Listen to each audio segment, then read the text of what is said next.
Microsoft has been making a ton of moves in artificial intelligence lately, and after a deep partnership with OpenAI, they announced the addition of Copilot style tools into their Office product. And last week, they opened up Microsoft Edge and Bing. Now, it feels like the world is changing right before our eyes. So today, I'm talking to Lila Tretikov, Deputy Chief Technology Officer at Microsoft. She served as the Chief Executive Officer at Wikimedia. She's a strategic thinker with a diverse background in business, creating and scaling companies. Lila, can you talk a little bit about your journey into technology and maybe speak to some of the most rewarding moments in your career? Thank you, Ray, and thank you for having me here. It's exciting to be talking to your audience. It's a very circuitous, actually, path. I grew up and immersed in arts and science, and as far as I can remember, as long as I can remember, I was trying to bridge the two because the school system and the society teaches us that they're very, very different. And I was constantly torn in between them because my father is a scientist, he's a mathematician. My mother was a writer, a painter. So I always wanted to do both.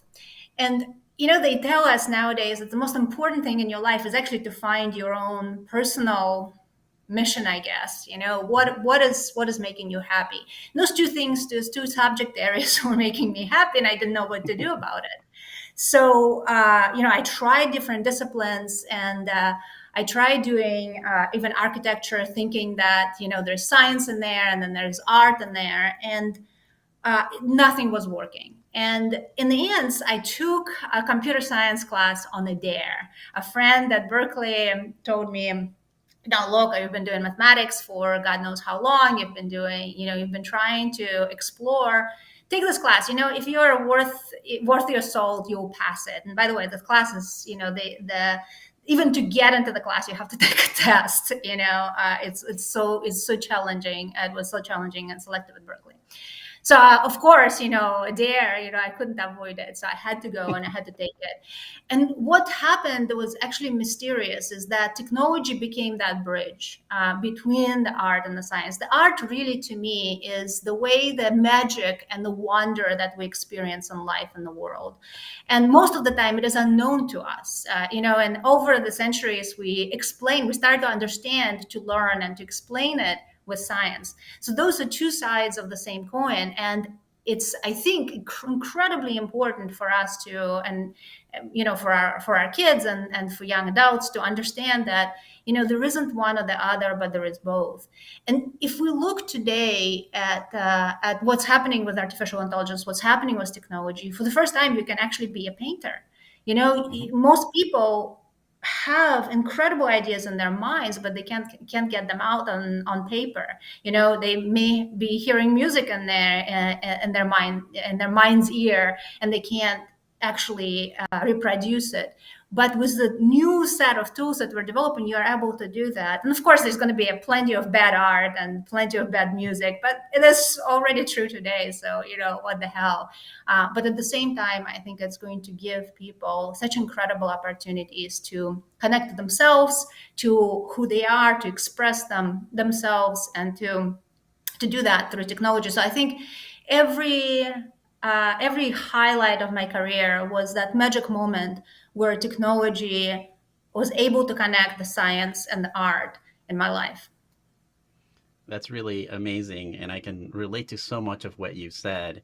And I feel like we're at a point where OpenAI and other technologies have really democratized creativity. They have given everyone the ability to paint as long as they can think about in their mind what they want. They have really made it's almost like we just gave everybody proficiency in art and in speech. And I think for both of us, learning another language was something that was challenging, and it's always been for me something that's difficult about writing. And we've just gotten freed up from all those constraints and given everybody the tools to be able to just be creative. I think a lot of times, you have something in your mind, and it's difficult because through the translation, through working with an artist, I think sometimes you feel like your vision isn't exactly what you your vision isn't being translated properly. We can probably relate to that in that a lot of times what you're thinking in one language doesn't translate to another language. And that It's ability to now have a more direct communication is really exciting, right? Yeah, no, when I was little girl, and my father had been a crazy mathematician. He used to tell me, if you think you're the crown of creation, think again, because your mind is so incredibly limited. And he would spend days, literally days, just thinking about a particular problem. And the way mathematicians work, they just it's constantly in the back of their head. They're trying to make a proof, or they're trying to solve an equation. And from very, very early days, I had this notion of how imperfect and how limiting our own minds are. And anything that can expand them, anything that we can do to open them up, to take what's inside and being able to create literacy, right? What we're Hmm. actually doing is creating visual literacy for people so they can express themselves easier and better. And by the way, with translation and all of that, the models will also, enable that as well. Our bandwidth of communication is very slow and very limited as well. So, we are kind of these automatons that sit inside a single brain. And it's really exciting to be able to connect our brains a little bit better through these capabilities of some of these tools, to remove these Hmm. handicaps that we have. Yeah, I feel that I really love your background, that your father was a mathematician and your mother a filmmaker, and how, that learning different languages and having those places where your brain has had to create a shift in how they approach communications and expression in terms of like art and things, music, things like that, I think are key points in, I know I can relate to you in this sense in our lives, that we have this experience that not everybody gets to have, that you have to now start thinking in a completely different way. And I feel like you were just perhaps born for this moment. I think your father was right in sort of realizing those things and teaching you. It's really interesting because I do find a lot of people that have those sort of backgrounds with their parents coming from different perspectives, and that's so exciting because I could see that same struggle of having understanding, mathematics and understanding art. That's always like I feel like it's a great way to great background to have. And I feel like we've just given that to everyone. We've just giving, forget about the fact that you can draw stick figures. You have these tools, now you can really exercise all the things that you've been thinking. So feel like that's an exciting place to be. So can you talk a little bit about your role at Microsoft and perhaps some of the projects that you find really exciting that they're working on? Yeah, so I'm in a very unique organization at Microsoft, and I'm very lucky to be there. I would say that our job is to really look around the corner, to look into the next years, decades of what's going to happen and the future for Microsoft. And I would call it practical. We're practical futurists, and we're explorers, right? So we look at everything from, of course, artificial intelligence to fusion to quantum computing, all of these technologies that are not yet quite ready for prime time, but are very disruptive. And our job is to really understand how important they are and how quickly can we accelerate them, can we democratize them. And all of this comes from the point of view of an individual and a society, right? We don't actually, it's not just technology for the sake of technology. And this is what I love about my work, is that it's really from the point of view of empowering an individual. And that goes all the way down to Microsoft's mission to help everybody achieve more, etc.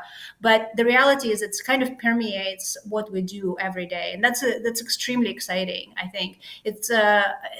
And what's especially exciting right now, I think, is specifically is this AI moment.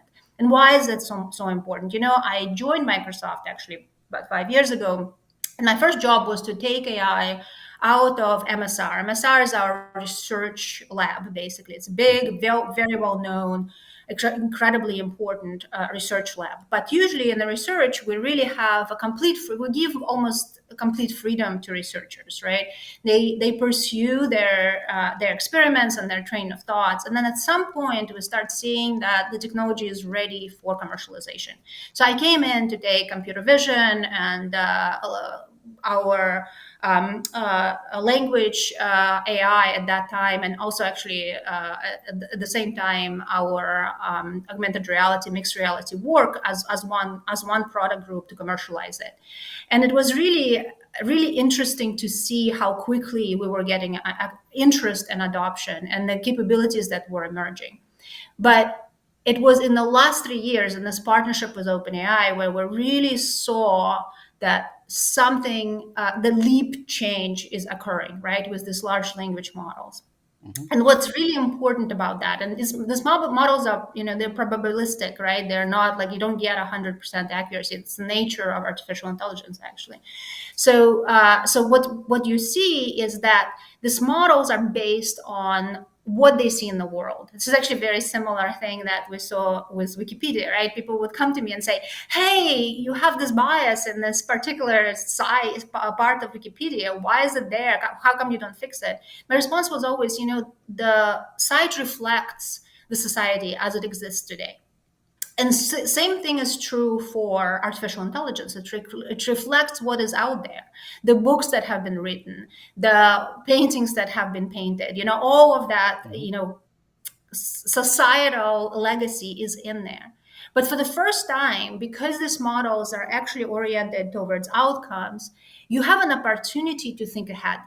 And what do I mean by that? It's an opportunity to, like Mahatma Gandhi was saying, to see the world as you want it to be.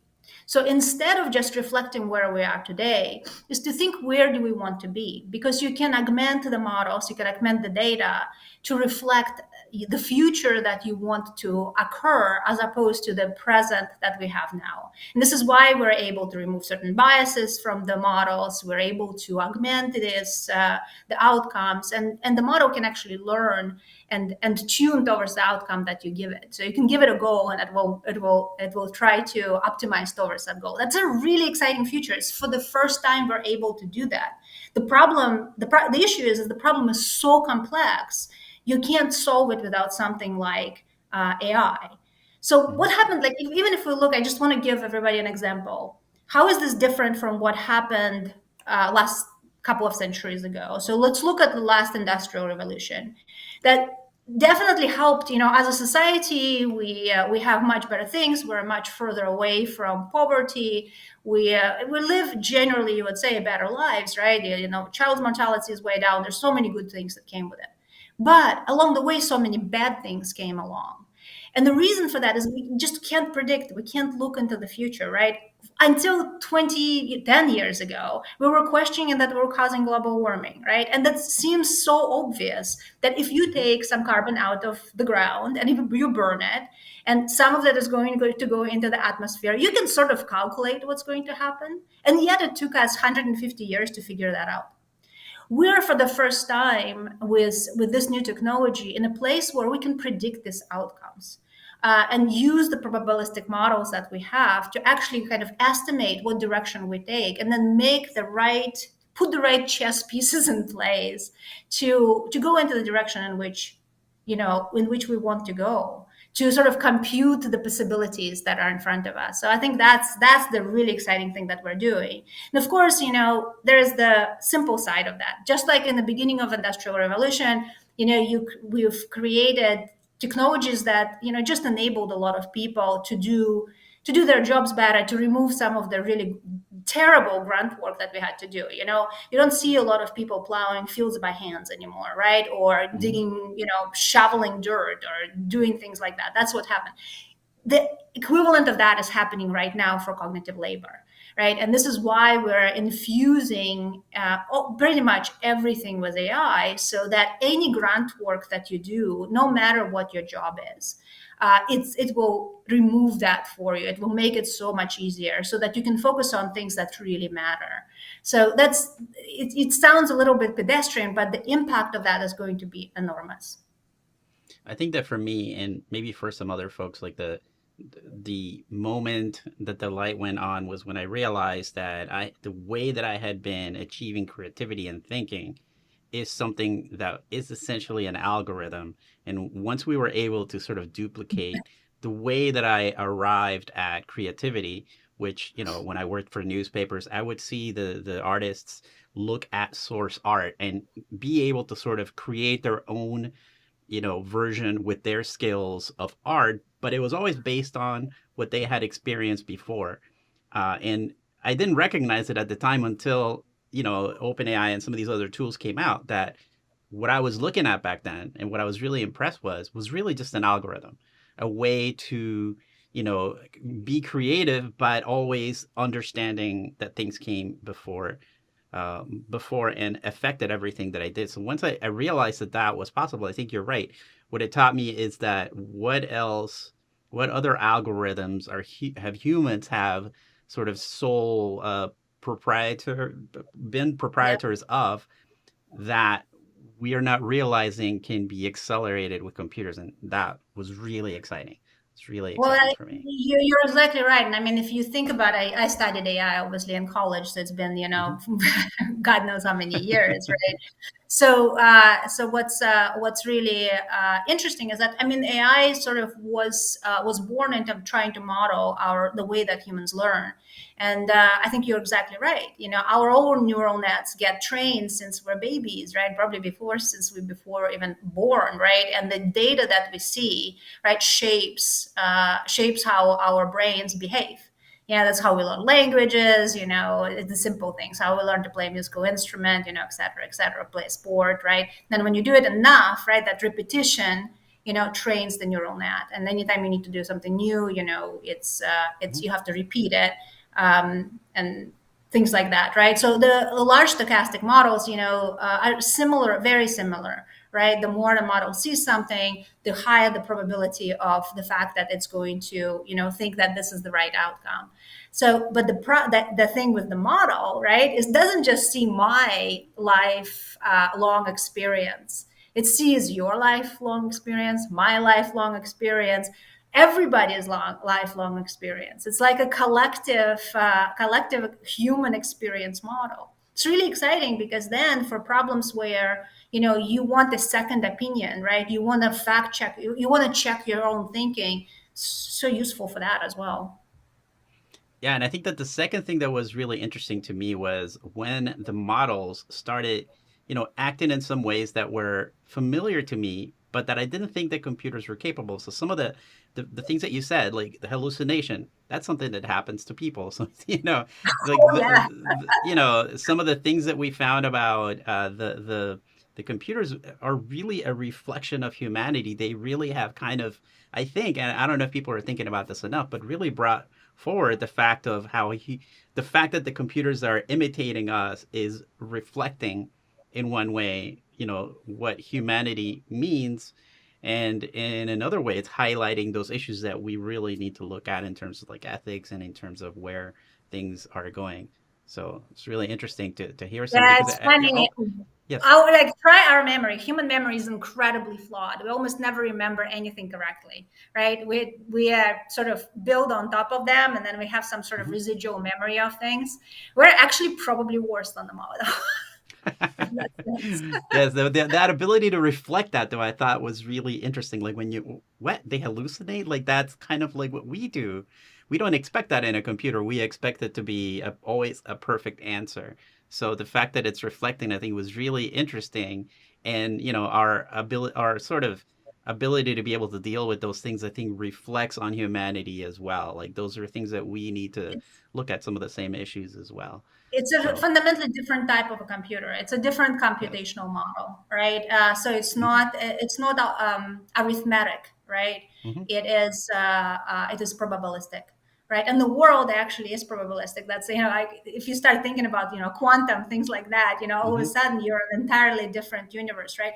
When you learn physics, first you learn just kind of the basic arithmetic based physics, and then they all of a sudden just kind of completely switch you over, and the world flips upside down into quantum, and nothing is where it is, and it can be in two places at once, and things like that.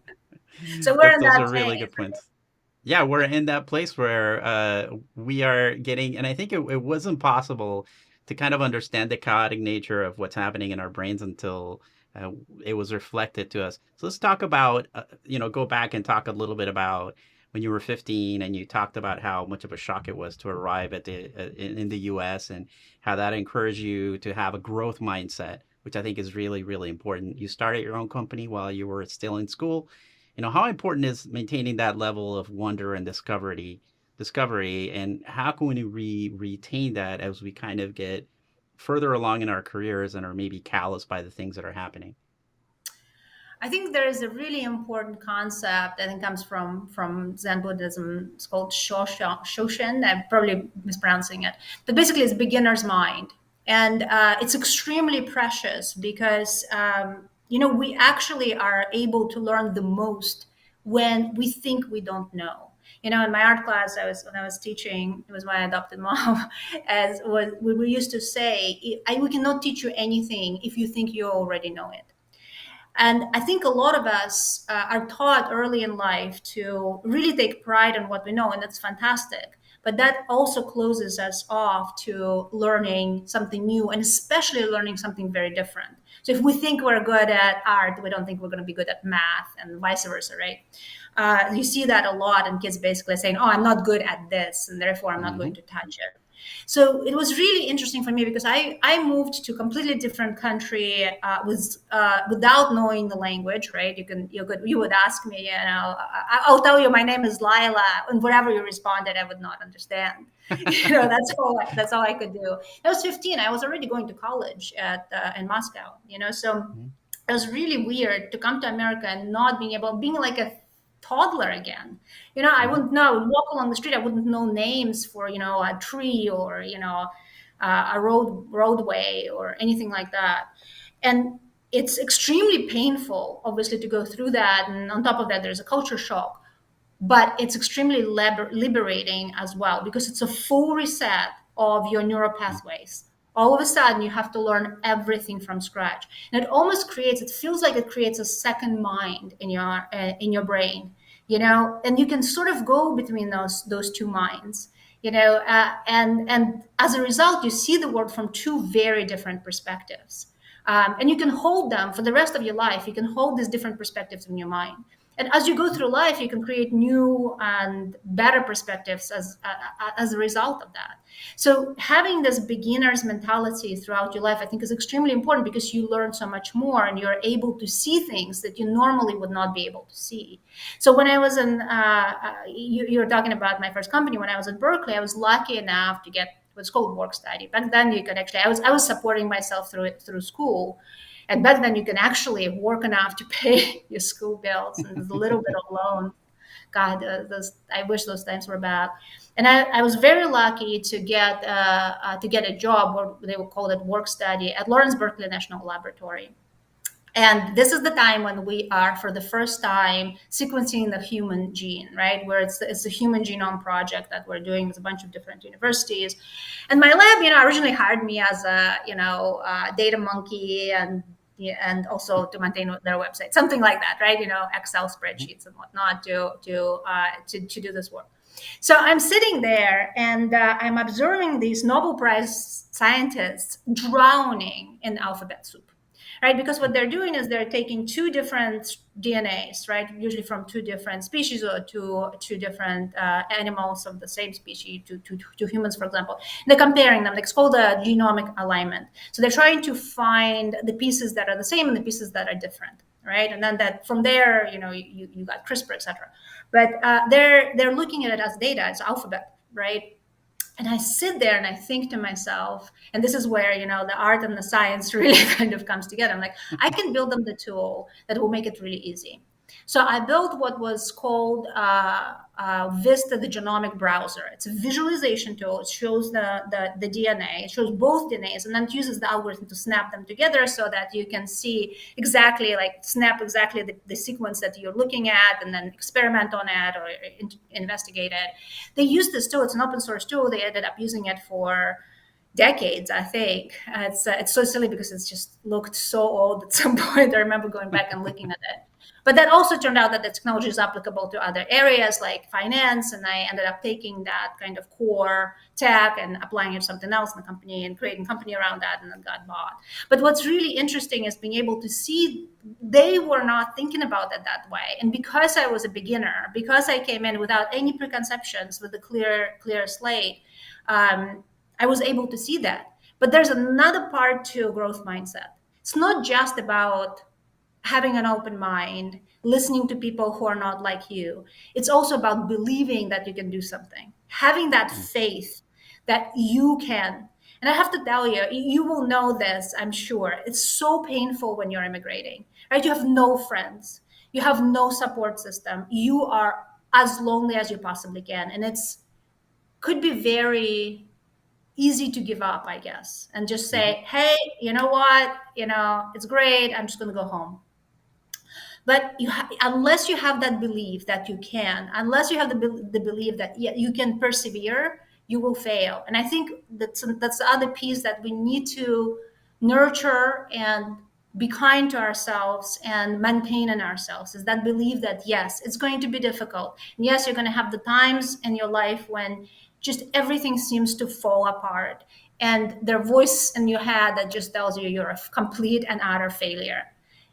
You need to be gentle and nurture the voice that tells you, yes, you can, and that these times will pass. And if you persevere, you will eventually get to where you want to go. Maybe in a little bit slower time frame, but if you really, really want something, you will be able to achieve it. That's part of why your story is so inspiring, that you were able to accomplish so much. I mean, coming to a country without knowing the language, that is really bold. And I think that we need to find ways individually Hundreds of to thousands put of yourself. people do it, right? Yes, I love that. really impressive. I mean, I studied English since I was like in seventh grade. So it was slow. I can relate to some of the things that you said about going to a new environment because, my family moved pretty much every about 3.5 years to a new country. So that sense of being placed somewhere where you don't know anybody, you lost all your friends, any accomplishments that you have had are now, they're now, you're starting from scratch basically. I ran for student council in one of my schools, and the next year I was just a normal person at a new school in a different country.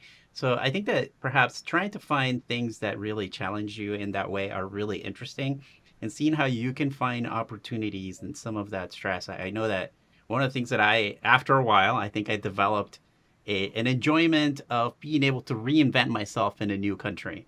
Like the fact that I was moving from a new environment meant that, well, maybe some of the things that I regret in the last 3.5 years, I can now, start from scratch. And sometimes like the opportunities and the hardship also has, some sunshine in it that you can find and use it as an exciting time to like maybe train yourself. I know you have had a lot of that, coming into a country. I can't even imagine. But what do you think people can do to actually, practically to maybe insert themselves in some of these situations that are going to help them grow? Like what sort of maybe practical things you tried when you first came in here?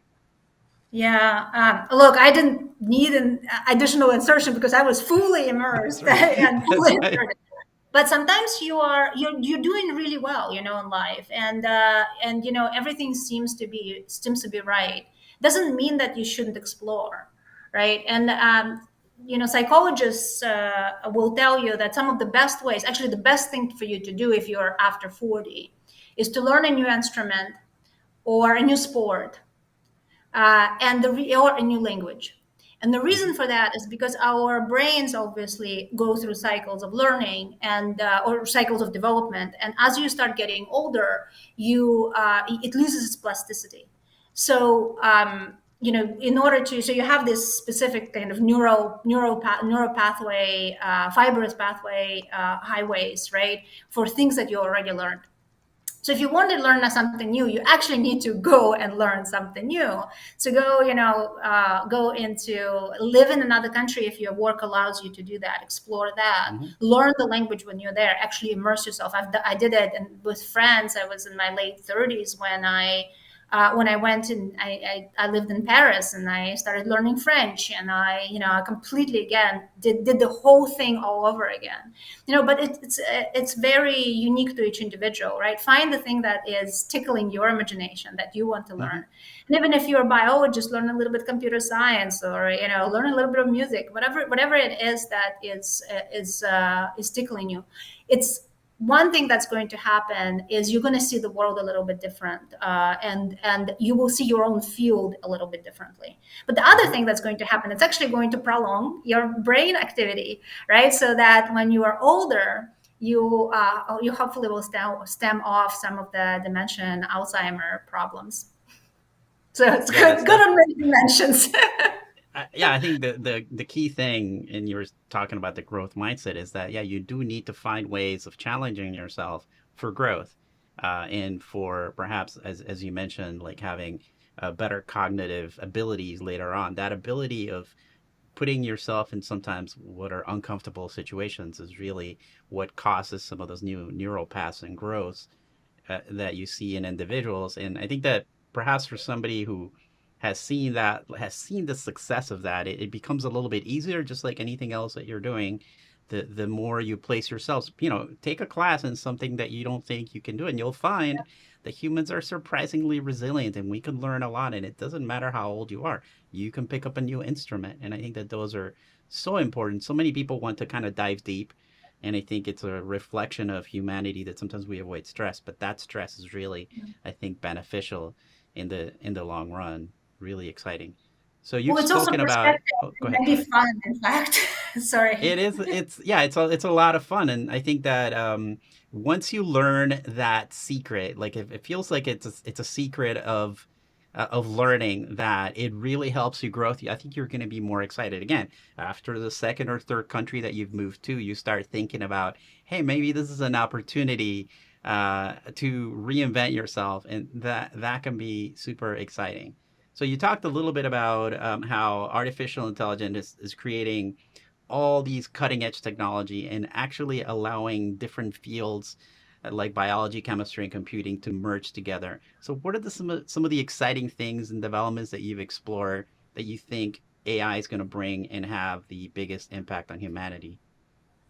Yes, I think we talked about just removing the crud work that we kind of the really annoying busy work that we do today. In fact, what's really interesting, if you look back, 100 years again back to the last time when we had massive increase in productivity, it was all in blue collar labor. It was during this, the last industrial revolution. Uh, I think about 50x increase in Hmm. productivity was the machines that we created. Wow. Over the same period of time, there was a little bit of productivity bump with the internet, but the reality is it actually went down. Hmm. And the productivity for collar work has gone down over the last century. And you can see this, right? We don't have enough nurses. We don't have enough, like, people who are absolutely cognitive labor focused, but just don't have enough hours to do the work that they need to do. And part of that is that we are working for technology today, right? Hmm. Even the technology maybe is making it easier to write down things on a piece of paper. I was still effectively writing things down on a piece of paper, right? So the real vision, for the next, 10 or 20 years is to remove a lot of this really busy and really is tiring work for people, so that they Hmm. can focus, so that the nurse can focus on the patient and not on entering a bunch of data into the system. So just like a really simple thing. By the Yeah, way, if you you even mentioned look the you mentioned how the scientists were like mired in alphabet soup. That sounds like precisely. something that could be easily helped, with AI.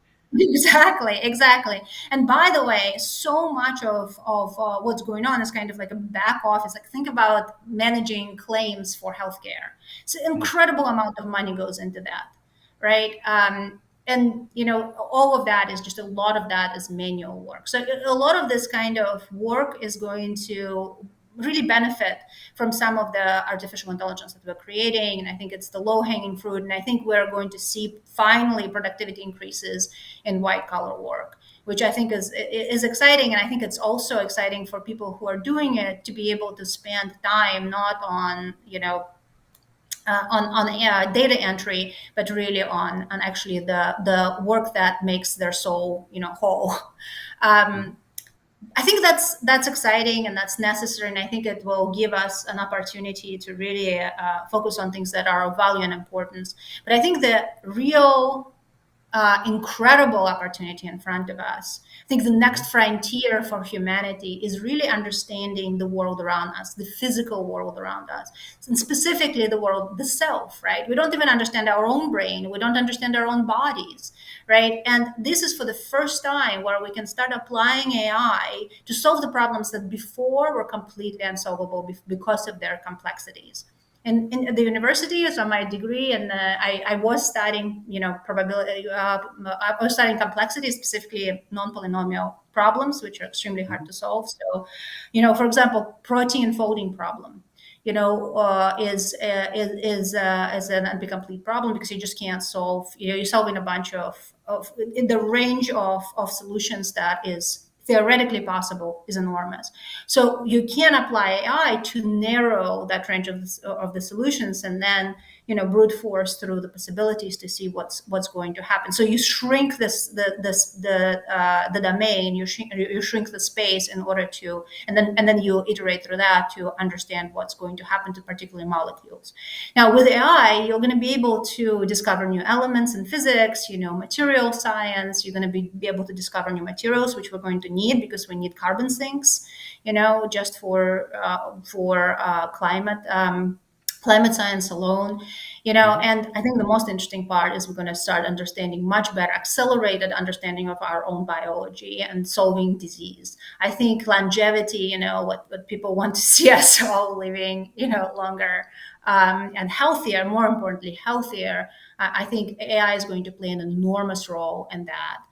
And of course you can think about problems with physics, for example, fusion. A lot of people are excited about that, but again, the range of possibilities and the amount of computation needed is very, very high. AI is going to be able to enable us to solve these problems much easier, and I think that's probably that next frontier of humanity, understanding Mhm. ourselves, understanding the space, being able to become, in order for us to become in intragalactic species, right? We're going to need AI, Mhm. and AI is going to need to help us develop the next set of tools, whether it's energy or whether it's medicine, that enables us to do all of these things.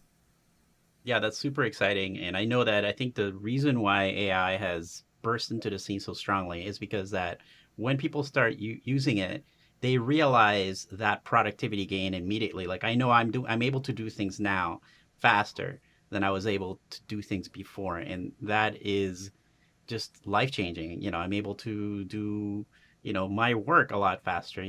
A lot of the stuff that I do is programming.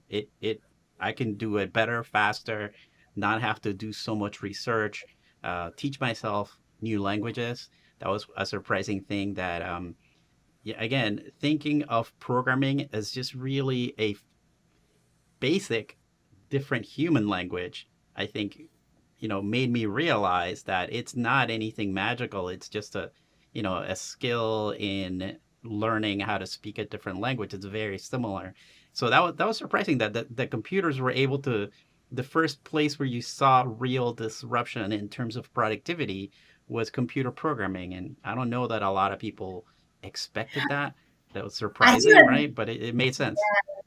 that makes a lot of sense, right? Because Hmm. everything in our so humans are wired for language, right? Hmm. So everything that we surround ourselves with can be actually basically reduced to some form of language, right? Mathematics, for example, is a Hmm.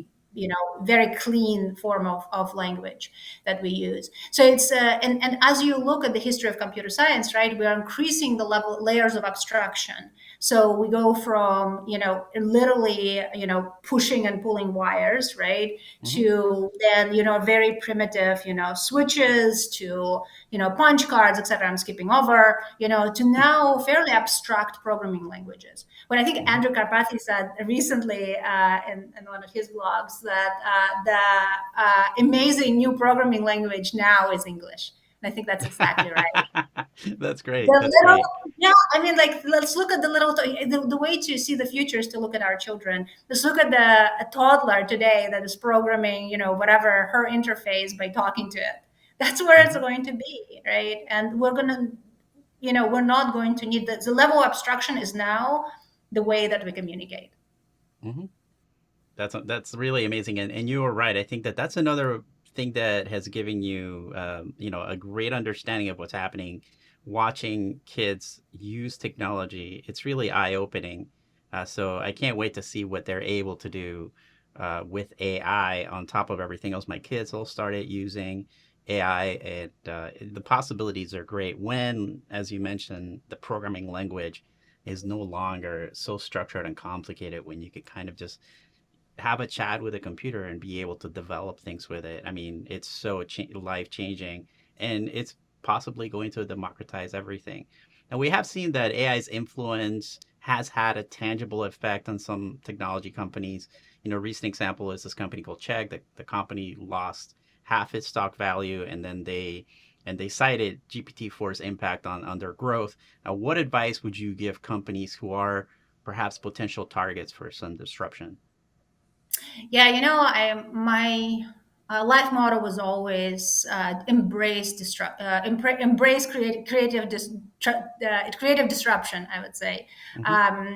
And the reality is that there's incredible possibilities for all companies right now if they look at how this new technology actually can enable their current their current customers, right? So this is Hmm. exactly where you need the growth mindset. If you miss that, then you will be on a slow decline trajectory, or maybe a fast Hmm. decline trajectory. As we Hmm. have seen, the S&P 500 rotates much faster now than it has ever before, right? So it's really, really important to understand what is possible and how can it really affect your customers for the better. And the thing is, the real value is in every business is at the end of the day is their relationship with with their customer. So if Hmm. they're there to give them a better tool, if they're there to give them a better solution, they will stay with you. So I sit on a bunch of boards that are, actually quite traditional companies, and I find it really exciting. So, for example, I'm on the board of Volvo, a car company, and as you know, auto industry is going through incredibly dynamic transformation. But the reality is, you can create completely new vectors for the business and revenue channels because the new technology is available, because there's user value, there are pain points that users have that absolutely need solving. And this is true across industries. And I'll give you my just kind of personal example. You mentioned that I was managing Wikipedia. Most of you guys know this little this Hmm. website. Um, and when I came here, Wikipedia already started to decline, right? Both the readership and the editorship. And there's a bunch of tools in your box that you can put in place, which we did during the first year, and to reverse the decline and to manage the your MAU, DAO, etc. Right? Which is all fine. But then very quickly we realized that the human ability to create knowledge is by far, by factors of magnitude, outpacing our ability to curate it. Wikipedia was predominantly curated by humans. And as a result, at the end of the day, the quality and the breadth of information will decline. So what we did is we put in some immediate things into place, and a lot of it is done by the community, by the way. So Hmm. some bots and things like that to manage the data. But the reality is, it really needed an AI based Hmm. solution, and that's the thing that I was really pushing for. I was pushing for open the kind of the mindsets Hmm. to allow ourselves and put all kinds of controls in place so that humans supervise it, but to put into place solutions that allow for automatic translation, solutions that allow for automatic creation and discovery of knowledge, right? And unfortunately, at the time, the organization, the community weren't ready for that. I was again too scary, Hmm. right, for everybody, and too much of an unknown. So, despite the Hmm. fact that we had some incredible backers giving us a lot of basically grant money to do this, to be the space for knowledge with AI based space, we weren't able to really transform that. So I think it's a miss, unfortunately, and for a Mhm. very very important um, element of the free web. And hopefully, hopefully that will change as well. But this is kind of the sad story, that my personal sad story of failing at it. But I think that I'm telling that to everybody to help you avoid the same mistakes. If you see that the technology is going to be disruptive to your business, double down on that. And by Mhm. the way, that's what we did at Microsoft, right? We just looked and looked and looked for the next disruptive wave. And when we found it, we pounced, right? And we were not about to let it get away from us. So smart. I mean, that was such a fantastic move. I really love to see that. Even in this, in this instance that I'm talking about, this company called Chegg, that their shares actually rebounded, and part of it is one of the things that they did was, like you said, double down. They are slated to now launch a new GPT-4 powered AI platform. Those are the kind of moves that you need to be thinking about, and embracing the change, and not look at yourself as a company that helps with homework, but just that helps humanity or helps people. How can you, as a brand, capitalize on how the world is changing? And that Yeah. ability is probably the most, important part of growth for anyone, even personally. I think, and in a way we've been talking about the personal growth, it's the same thing. There's a new thing, it's enabling people to be a lot more productive. How are you going to internalize that personally? Companies have to do the same thing. So interesting. One of the things that I wanted to talk to you about was that you're a role model, especially for women in the tech industry. So who have been perhaps some of your own role models that shaped and influenced and motivated you? People ask that question a lot, and I think they expect me to say, some of the famous people out there that Hmm. I've came to know. But the reality is, I think people who really change our trajectory, who really help us become who they are the people closest to us. So for me, Hmm. they were my teachers and they were my friends, my close Hmm. friends who I observed go through really difficult aspects of life, and fight for themselves and fight for their friends along the way. I remember my first teacher in New York telling me that when she was younger, she could not even have her own credit card. It had to be under her husband's name. I remember the shock I felt, right? Because we don't know these things, we don't know where we're even coming from. And the reality is, oftentimes people tell us, oh, well, there's equality. And they really don't understand what it's like to live this life, to live in these, to be a different person in this world. So I think the really important part is to find people who understand you and who has gone through a similar path and get their advice. By the way, they're not always the same as you. Some of the best advice I've gotten from some of my male colleagues who actually, were cared enough and to be either my mentors or coaches or good friends.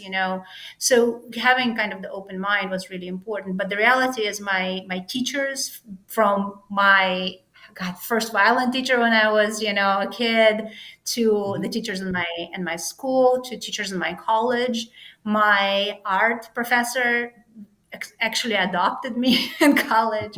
So these are the people that really made my life possible and made my success possible. And they gave me both the strength to persevere and knowledge for gotchas along the way. So I have to think. I mean, there's a long list. I think a couple of years ago, I put a list online for, I think, the Women's Day, for people who influenced me and helped me along the way, and I'm eternally grateful. And by the way, it still continues, right? This is never going to stop. I mean, our community. I'm going to learn from women who are older than me, my age, and younger than me as well, because they're going through a different sets of challenges and they're learning different lessons. So I think it's really important to stay very close with your community. Yeah, and I think that I definitely learned so much, and you mentioned about your father as well. I learned so much from my dad. He's always been somebody that I look up to. He came from nothing. I think that you can look for those sort of role models that are closer to you. And a lot of times they're so much more impactful than the famous person that you know was flawed. Finding those people that have taught you great lessons is really, really important. And I love what you said about you created a list, which I will point to it later on in the show notes because that sounds like a great place to go. You can learn great lessons from everybody. Sometimes, especially flawed people, you can learn lessons about what they did wrong sometimes, and that can We're all ins- flawed people. that's true. That's true. We're seeing that, and that's what I mentioned about GPT and generative AI. That it's actually showing you that even an AI, a computer who you expect to be perfect, is flawed in hallucination and in other ways and things. So important. With technology moving, I definitely wanted to ask you this at such a fast pace. It really seems strange to try to project what's going to happen in 10 years. I can't imagine 10 years ago that we would have imagined AI. I can't imagine, before the internet, imagining a world with the internet. I love to watch old movies and things from like the 20s where they can't get past their current technology. So I was looking at something on YouTube about what people thought was going to happen from the 20. And the interesting thing is that every future thing worked off of mechanical principles. They couldn't imagine the digital age, which I thought was so interesting that we're always constrained with what we understand. So, in some future, maybe 10 years, what are some of the predictions that you hope we get right? And perhaps what are some of the things that you hope we get wrong? Um, you know, it's actually really, I find that it's really hard to be a science fiction writer right now. I would be really Like the curious how they hardest feel. thing, right? Yeah. Yeah, because it is really hard. You're absolutely right. It's hard to actually imagine, right? That Hmm. our job as technologists is really bring imagination to reality. But it's even hard to imagine what's going to happen because the opportunities are so enormous. Um, but I do hope so. My biggest hopes is that we're really going to apply AI towards and increasing scientific outcomes, right? So solving some problems in health, solving problems in energy. That's my biggest hope. And then of course from there, we already talked about just making individual humans' lives a little bit more open and more available in terms of time for them. I think we're all sort of buried in work, and Hmm. if we can get a few extra hours because the computer is doesn't sleep and can do stuff for us, then fantastic, right? If somebody will clean my house and do my laundry for me, for example, I'm all for it. And I really seriously think that I think we're going to see a resurgence in robotics as well. And of course, in creative disciplines, we're going to see this. I think it's just a big accelerator for the things that we want to see today, right? But Hmm. the biggest hope I have are for some of the scientific and medical breakthroughs, which we really need, to reduce the suffering in the world. I think the Hmm. other side that I'm really excited about is the educational side, and that's close to LinkedIn mission, was close to Wikipedia's mission. I think education is something that we're desperately need in the world. We need an equalizing force to bring every child and every adult actually to enable everyone to self-educate. And Hmm. I think that's another really important area.